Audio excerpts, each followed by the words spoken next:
Scott, thanks so much. We appreciate you being here today. How are you, man? Hi, Scott. Thanks for having me on. I'm great. How are you guys? Where in the East Coast are you? I am outside of Baltimore. I'm in Baltimore County. That's where I'm from. I'm from a place called Dundalk, Maryland. Dundalk, Maryland? That's an interesting name. So it's a place most famous. It's where like the waste treatment plant for all of like the Baltimore region is. So everyone makes fun of Dundalk because it's like you drive past on the highway and everyone's like, roll your windows up because it smells, bad. But I love it. It's called character. Yeah. I love Baltimore. I've been there a couple of times. Oh, wonderful. Yeah. Get some crabs. What's that? The crabs I did are eat good. some crabs. Yeah. Exactly. Very cool. Yeah. Very cool. Are you an Orioles fan? Yes, I actually just went to a game the other night. I got to be honest, though. My favorite parts of the game are the hot dog races. Oh, yeah. You know what I'm talking about? My favorite part is just the hot dogs. Yeah. They do it. I guess they do it at multiple stadiums where it's like people dress up in a hot dog costume and it's like there's ketchup, mustard, and relish, and it's like I'm rooting for mustard, Braves. and everyone's like, we hate mustard. And I'm like, really? Who hates mustard? I like mustard.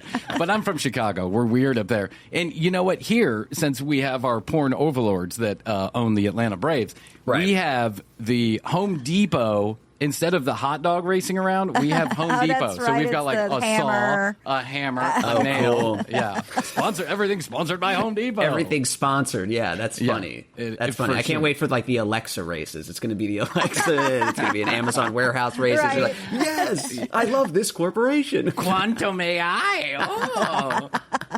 You recently put out a reel where you said, I find this so relatable, actually, and I wish I had heard this 7 years ago, but he put out a reel where he said people wonder why other people aren't having children anymore. It's because I don't have an extra $300,000 lying around. This is true. Yes, you can relate. Well, yes, I'm by that math, I'm about $6.5 million in debt already. I haven't even gotten started yet.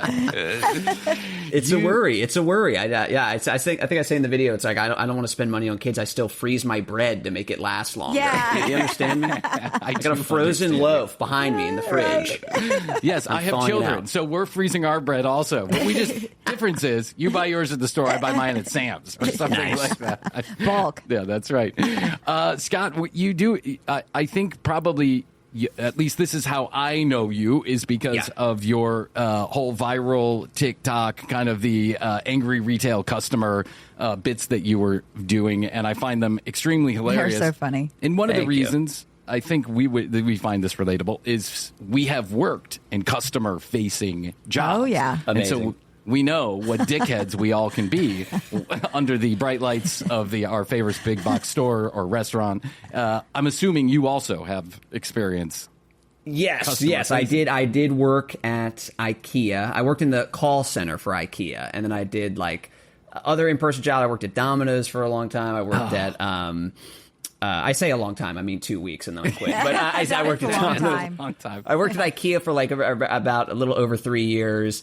And then I did like improvised murder mystery dinner theater, which was like the most bizarre customer service experience where it's like, someone's like, something's wrong with my food. And I'm like, it's poisoned. And they're like, no, it's cold. I go, oh, I'm so sorry. I'm pretending like I'm living in 1929 or something.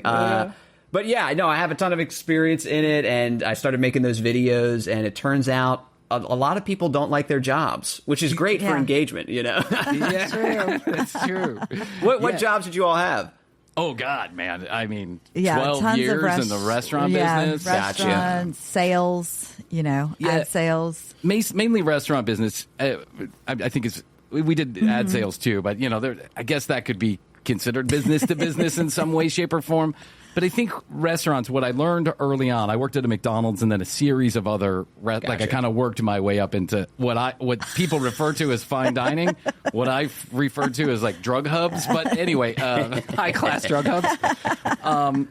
But I think what I learned early on is that people are generally terrible. And when I say people, I mean all of us at some point are terrible. When you work in one of those customer-facing jobs, you become unterrible because you realize just how terrible people are when they have to interact with someone who is serving them something. And especially when it comes to the restaurant business, it's like everybody has to eat 3 times a day, and everybody likes their food exactly how they like it. And some people are just really tone deaf and like shitty to the people that are serving them that stuff that is going to then give them life. And it makes little sense. I'll give you an example. We have family members.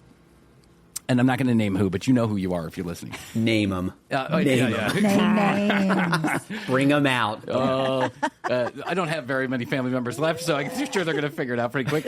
They don't tip at restaurants. They think that like a 5% tip is something that is good for the waiter or the waitress at like a nice restaurant. And it drives me fucking crazy. I have to always go behind them.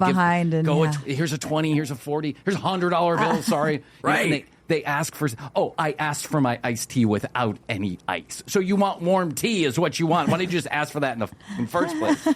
But it's just like people become little monsters when other people are serving them. Did you experience this at like customer service for IKEA? Oh my God, yeah. I mean, there's so many instances. Well, going off of that, one of the things that I love about when I go out on the road and do stand-up, the people that come out and see me, they're all mostly like former customer service workers. Yeah. So I will leave a club and the staff of the club will be like, your crowd was so nice. Like because they all know, they're like, well, these servers are working hard. Let's treat them with respect and dignity or whatever. Because it's like they were all in the same position. But I love that. But yeah, I mean, at IKEA, I heard a ton of, just people just being entitled, I mean, my favorite one that I ever did was the one that's like, I've been a customer here for over 40 years. And it's like, oh, good, then you'll be dead soon. You understand? Like, that's the kind of thing that just gets under my skin where it's like these, and I understand where it's like, maybe they have a bad day. They're coming in with energy. Maybe they feel like they are, powerless in their own kind of economic situation. So when they get in a position of power, and they can exercise it over a server or like a cashier, whatever, they feel like, okay, I'm going to take it out on this person because they're below me on the ladder. And it's like, dude, they're just trying to help you. And in this book, by the way, the customer's always wrong. Talk about your book. Please drop the name. Yeah. In my book, The Customer's Always Wrong, comes out on September 10th. I talk about it where it's like, like working in customer service, it's like, that thing where it's like you're changing a baby's diaper and then all of a sudden the baby just starts pissing on you and you're like, yes, I do. You're like, and you're like, I'm the only one in here trying to help you. That's what it's like working in customer service, basically. It's a really can be a very thankless job. I mean, there are certainly exceptions to the rule. Like I think for me, after 12 years in the restaurant business, for me, you really have to shit the bed for me to give you less than 30% on a tip, because I understand just how hard it is to do this job, and I may be the only one tonight that gives you plus 20%. And so I just want you to know I'm appreciative of you serving me in any kind of way, and I try and make it easy. I don't return food. I don't complain. If it's bad, it's bad. I just let it sit there. Unless it's like I find a roach in my food or something like poison. That. Poison, yes. Yeah. Green smoke. Yeah, just green smoke that turns into a skull. You're like, should I eat this? I will eat anything that's put in front of me just because I'm the same way. But also, like, I don't know anything about food, so I'm like, this must be right. I'm like, if it was... I interact with the people at the coffee shop, or you go to a doctor's office and the lady at the front desk or the person at the front desk, and then you realize that your whole life, or 50% of your life, is going out there and interacting with other people who are there to serve you. Why make their day miserable, even if you're having a bad day? But I do get what you're saying, because I did start to take this attitude toward the end. I got a little bit more empathy. Yeah. Like the last 3 or 4 years I was waiting to, even though I was way more irritated than I had ever been, I was like, well, maybe they have a shitty life, or maybe they're having a bad day, or who knows, maybe their mom's sick or their dad's dead. I don't know. Who fucking knows? Right. But it's really hard to do in the moment. So I spit in their food. I have empathy for you, but I will still spit in your food. Yes, I am still going to spit in your food and hope that you tip me well. Yeah, and then obviously, I'm sure, some people are just nasty, but it's like, it's this weird thing where a lot of entry-level jobs or minimum wage jobs, whatever, it feels like some people think that an aspect of them is like, well, they exist to be bad and to be like, being humiliated or overworked and underpaid. That's just a part of those jobs. And it's like, Well, if those jobs exist, then we need those people to be taken care of. If we as a society go, I need a Kohl's cashier, and then it's like, okay, then that person deserves respect, and like don't make them feel like shit. You know, that's yes. And again, it's all in this book. The customer's always wrong. Look at Scott. He knows how to work it. And I think your book is very timely, actually. And I do believe it will ride a little wave here because there's a lot of conversation given the nature of the I don't even know what to call it. The hell that we're in the election. Hell. Given the nature of it, there's a lot of conversation around workers' rights and the middle class and how somebody pointed this out. Let me share with you a reel I saw today. Remember Al Bundy? I know you're young, but do you know who Al Bundy is? From the Fox television show. What was that Married called? with Children. Married with Children. Oh, Married with Children. Oh, yes. Al Bundy worked at a shoe store. He worked at a fucking shoe store, but he had a nice house, and he fed 2 kids, and he had a wife that stayed at home. And yes. So the point is that he worked at a shoe store, and it was believable that he lived in a middle class way. Yeah. That he lived comfortably, right? Right. At least comfortably and miserably. Now. But you could never do that now. You'd have to work at a shoe store, be a programmer on the side. You'd have to do work on Fiverr. You'd have to take 2 jobs on Upwork. An Uber driver. I'm doing freelance graphic design while I'm working at the public gas station. You're totally right. It's like if you however many years ago, decades ago, it's like you work at a grocery store. All right, you're buying a house in a couple of years. Now it's like I can't afford to read more than 5 Vulture articles a month. How the hell am I getting a house? Like people are in that situation, man. It's real. They really are. So when did you start doing the series of videos that kind of set the internet on flame? So I started doing them back in 2021. I think that's when I made the first one. And so, I've been doing stand up for like 10 years. And then when, we were all kind of in the pandemic was happening in 2020, I stopped doing stand up for a little bit and kind of pivoted to TikTok and started experimenting with stuff. And I did these customer service videos, and then that just kind of took off. And then I made like a bunch of them on TikTok. And then someone who wasn't me took them all and put them in like a little YouTube compilation. Yes, a YouTube compilation, and put them on Twitter. And that's when it like really kind of went crazy. That was nice of them. That was nice. It was like a meme account. I owe them like a fruit basket or something. I swear to God. Isn't technically he also doing service for you? He's doing service. How much did you tip him? Yeah. If I knew this person's actual name, I would send them money. But I think their account got deleted because they were stealing content. But obviously, listen. It helped you, though. It worked for me. I'm a fan of stealing content. I've come here to say steal content. No, but it really like took off, and I've just been doing it ever since. And then started like headlining and acting and writing. So it's just been a wild ride since then.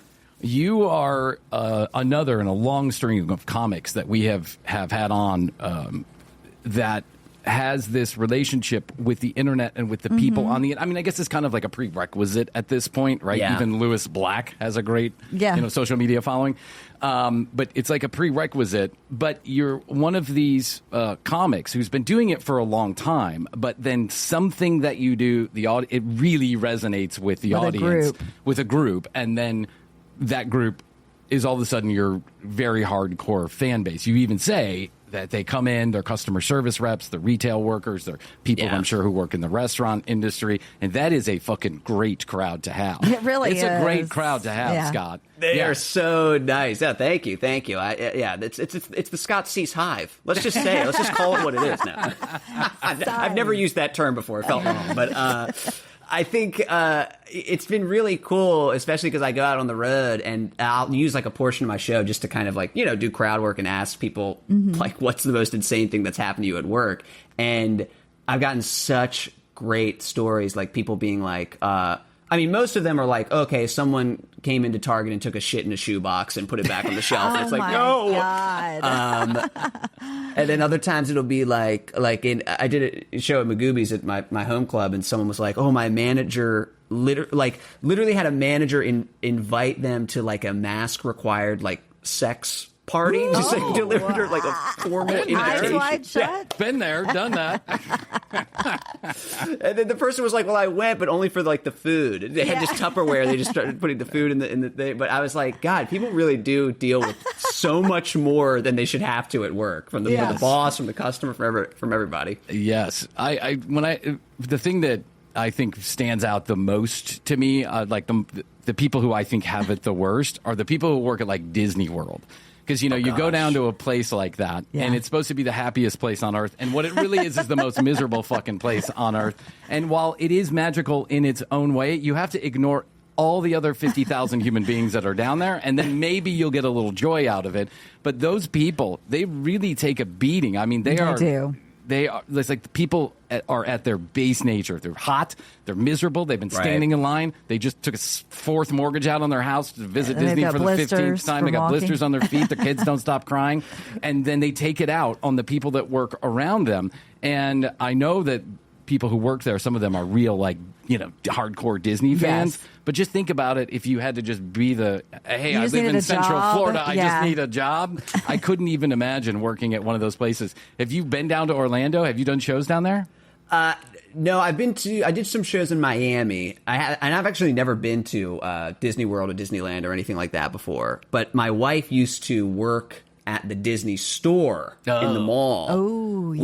Which is kind of, similar. Like they keep that in the stores. They're like, everything's magical, even in the mall, even next to even next to the Spencer's Gifts. This is magical. This is a magical experience. Yeah. And next to Victoria's Secret, it's magical. This is magical. Don't look at the boobs. But there would be, I know she has a whole bunch of horror stories, but it's like it's hard to like keep like the smile on your face when it's like a kid will just take a cup and just smash it on the ground in front of you, like not breaking eye contact, like clean it up. Yes. I went to Disney World one time, and they have this, I guess what they call like an omni mover. So it's always moving, and then you just step on a moving platform and you get on it. And I think it was the Haunted Mansion, if I'm not mistaken. And they had to shut the ride down right before I got on it. And the reason why they were shutting it down is because a woman had shat herself and shit all over the seat.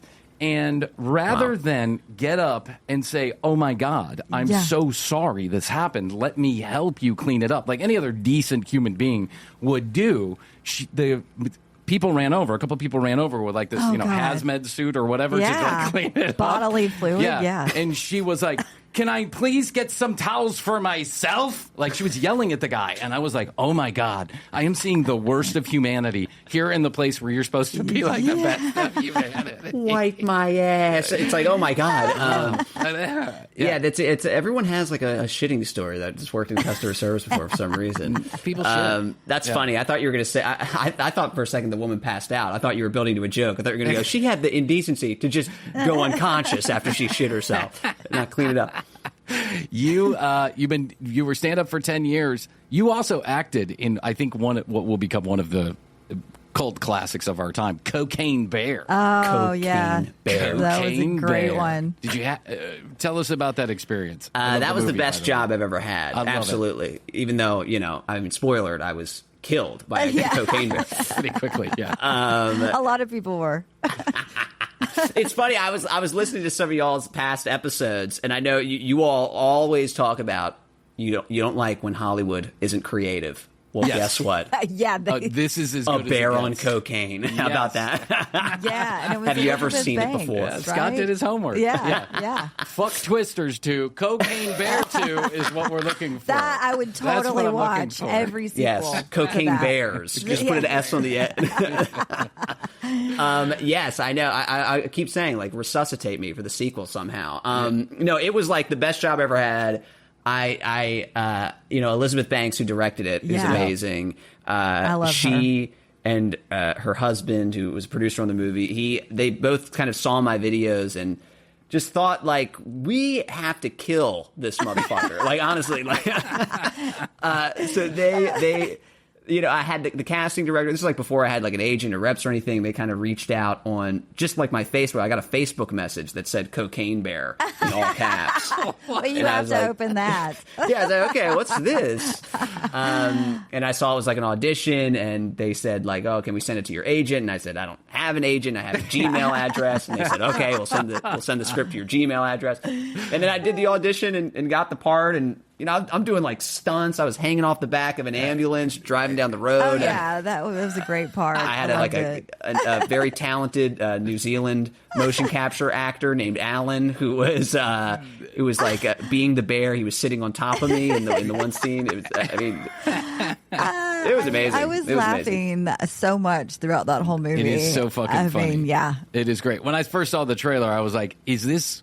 Am I being like? Could this possibly be real? What the fuck are we talking about?" And then you have to see the movie because it's named Cocaine Bear. Yeah. And then you see Cocaine Bear, and you're like, "Oh, this is brilliant. This is really brilliant." Because that happened here in Georgia, right? I think it happened in Kentucky. Actually, okay, if I'm not Kentucky. mistaken. Yeah. Bear in It was Kentucky. it kind of involved both states a little bit, but this bear really did eat cocaine, but no one actually died except for the guy that was dealing the cocaine and crashed in the plane. Yeah. But everyone else was fine. Yeah, because I read the story of the whole way that it happened, and then the way the movie interpreted it and spun all way off was so amazing. Well, it's kind of boring if bear does cocaine, bear dies of a heart attack. Yeah. The movie was basically like, what if the bear wanted more cocaine and would do anything to get more cocaine? Like that was the premise of the movie. So it was so much fun. It had to be. It was so much fun to be in. You know what else was great? Did you ever see that movie? It was kind of similar to this, but Violent Night. That was another movie, Universal movie that I thought like. No, but I want to watch it now. It was Santa. Night. It was like Santa in Die Hard, basically. Like Santa. David Harbour. He shows up as like he's Santa Claus, and he visits a house on Christmas Eve that's like in the middle of a hostage situation. So Santa like becomes John McClane, like taking down bad guys. Oh my God. Another great. I feel like it's right. It's a great double feature with Cocaine Bear. I think. Nice. It's so fun. This holiday season. This holiday That's season, what children. I'm going to be watching at my house. The Grinch Stole Christmas, Rudolph the Red-Nosed Reindeer, Violent Night, and Cocaine Bear. Yeah, now we need Cocaine Bear versus Die Hard Santa. We need that. Yes, you got to get Elizabeth on that. So tell me, you're out touring right now? You're just doing a few shows, or are you out touring right now? Yeah, basically. I mean, I'm not doing like a formal kind of tour. I just go out and do like headlining dates as they come up. But I'm one of these guys where I like everything, man. I like to do stand up. I like to write. I like to act. So, right now I'm. It's all about. I hear you have a book. I don't know if you heard about this yet. I love how you raised it up. The customer is. You'll have to flip this in your own time, audience. Maybe flip the screen. But yeah, the customer's always wrong. But yeah, I spent like a year writing it. It's kind of like. I like I said before, I would go out and do these shows, and I had so many people would come up to me after the shows and be like, "Dude, I could fill a book with what I've experienced in the retail industry. I could fill a book." And then I thought to myself, I could fill a book too, Maybe I should write a book. Yeah, but, you should. Yeah, it's just filled with like a bunch of rants and bits, and it's just a fun, meant to be like a fun book to kind of flip through whenever you have a bad day at work, meant to be given as a gift for like an office Secret Santa. It's just, I tried to make it funny as possible. Yeah. And I treated it like a stand-up set where so I would have my wife read drafts of it, and I would sit next to her and I would time the laughs, like how long it took her to laugh reading a page. That's really smart, dude. That's really smart, actually. So, and you did the audio narration for this also, too. I think that's the coolest fucking thing. Like, I love that. I'm really big into audiobooks right now. Our agent approached me once, and he's like, "You need to write a book." And I'm like, "No one wants to." I already told it on the podcast. Like, no one wants to hear it fucking again, and I don't want to write a book. But then I think if I ever did write a book, my favorite part would be doing my own words on the audio narration. Was that fun? Oh my God, it was the best. I mean, y'all have the podcast voice for it. You got to do an audiobook. But it was the most fun because, I consider myself to be like a performer first. Like I obviously I write my own stand up, and I wrote the book and everything like that, and I love to write. but I love to perform more than anything else. So to be able to kind of perform the book in the audio booth was really, really fun. And because with stand-up, it's like you do stand-up and if something's funny immediately. You will know in half a second if something's funny. And then when you're writing a book, it's like, I'll find out in 18 months if people like this. And so when I was doing the audiobook, though, I'm looking over at the engineer, I'm looking at the director, like through the Zoom screen. I'm like, it's working. It's working. They're laughing. They're contractually obligated to laugh. They're laughing, and they are getting paid to laugh, but also. Yes, but I think it's working. We feel this. We feel the same way. Yeah, because we kind of put out our stuff, and we don't know. Yeah. No fucking clue. We don't have any immediate reaction. If I make her laugh, I figure something's going on. Yeah. But she laughs at anything, so I've learned not to trust her instincts either. There's no laugh track button on that little board you got there. That's just Krissy, my roadcaster. It's just Krissy. Wait, the book comes out September 10th. So, like, do you have a goal in mind? I've always been curious about this. Do you have a goal in mind for how many pre-orders you want to sell? What's a good sales rate for a book these days? Like, if you sell 5,000 copies or 7,000 copies, 10,000 copies? Yeah, I mean, I think if this. I want this to be in every hotel nightstand. No, yes. I know. I don't really have any expectations for. I try not to think about that as much. I mean, I'm like a super anxious person. I just care about if people find it funny. Like, that's kind of the metric I feel, where it's like the sales numbers. It's like I see pre-order numbers and stuff like that, and it's like it's great and it's super cool. But I get way more satisfaction from just like a comment telling me is it funny? Like, did you laugh at it? You know what I mean? That's kind of like the ultimate kind of goal when I think about the book. Obviously, I want it to sell though. That would be great. That'd be wonderful. Go pre-order this book. Where can on the website scottseiss.com, right?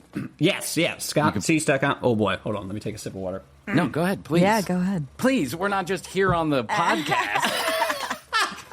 Our precious our sponsors' precious ad dollars just going to waste right now, Scott. I'll take a sip too. I'm sorry. Yeah. I'm so sorry. She'll drink for you. No, I'm kidding. I get choked up thinking about it, how much work I put into them.